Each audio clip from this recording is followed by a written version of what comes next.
शिर्डी सध्या दुहेरी हत्याकांडाने हादरलंय। दोन साईबाबा संस्थांच्या कर्मचाऱ्यांनी वेगवेगळ्या ठिकाणी हत्या केलेली आहे। साकुरी शिवा ठिकाणी एकाची तर कर्डोबा नगरमध्ये दुसऱ्या कर्मचाऱ्याची हत्या झाली आहे। साई मंदिरातील कर्मचारी सुभाष घोडे आणि सुरक्षा रक्षक नितीन शेजूळ यांची हत्या झाली आहे। कृष्णा दहेरकर हा नागरिक सुद्धा याच्यामध्ये गंभीर जखमी झालेला आहे। हत्येचं कारण अजूनही अस्पष्ट आहे। पोलीस सध्या घटनास्थळी दाखल झालेत असं समजतंय। ही दृश्य आपण बघतोय। शिर्डी सध्या दुहेरी हत्याकांडाने हादरले कारण साई संस्थांच्या दोन कर्मचाऱ्यांची हत्या झालेली आहे। याच्यामध्ये एक सामान्य नागरिक सुद्धा जखमी झालेला आहे। दोन वेगळ्या ठिकाणी या दोघांची हत्या झाल्याचं कळतंय। आता सध्या पोलीस घटनास्थळावर दाखल झालेले आहेत आणि या संदर्भातला पुढचा तपास सुद्धा आता सुरू झालाय।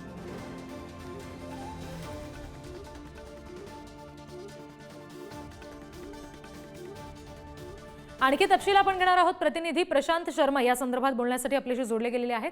प्रशांत, सध्या नेमकं घटनास्थळावर काय घडतंय? पोलिसांचं काय म्हणणं आहे? हत्येचं कारण स्पष्ट झालंय का? तसं बघितलं तर शिर्डीची ही जी पहाट आहे ही अत्यंत दुर्दैव उगवलेली आहे। संस्थांचे जे दोन कर्मचारी आहे, एक कर्मचारी आपली ड्युटी संपवून घरी जात होता तर एक कर्मचारी ड्युटीवर जात होता। ह्या दोन कर्मचाऱ्यांवर जो आहे तो हल्ला करण्यात आलेला आहे आणि त्या हल्ल्यात साई संस्थांचे हे दोन्ही कर्मचारी जे आहेत ते मयत झालेले आहेत। तिसरा एक शिर्डीतील नागरिक आहे त्याच्यावर हल्ला करण्यात आलेला आहे। मात्र त्याची प्रकृती चिंताजनक आहे। त्याला सध्या रुग्णालयात दाखल करण्यात आलेला आहे।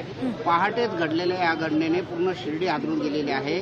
जे मयत झालेले आहेत त्यांचे नातेवाईक तर त्यांनी हॉस्पिटलला मोठ्या प्रमाणात गर्दी केलेली आहे, टावं फोडलेला आहे। जसं बघितलं तर शिर्डीत नेहमीच खून, दरोडे, चोऱ्या या अशा घटना होत असतात। मात्र आज पुन्हा काही दिवसानंतर शिर्डीत डबल मर्डर आणि एक हाफ मर्डर घडल्याने सगळीकडे चिंता व्यक्त केली जाते। तसं बघितलं तर शिर्डी ही भाविकांचं ठिकाण आहे। भाविकांची आणि त्याचबरोबरीने शिर्डीच्या सुरक्षेची जबाबदारी असते।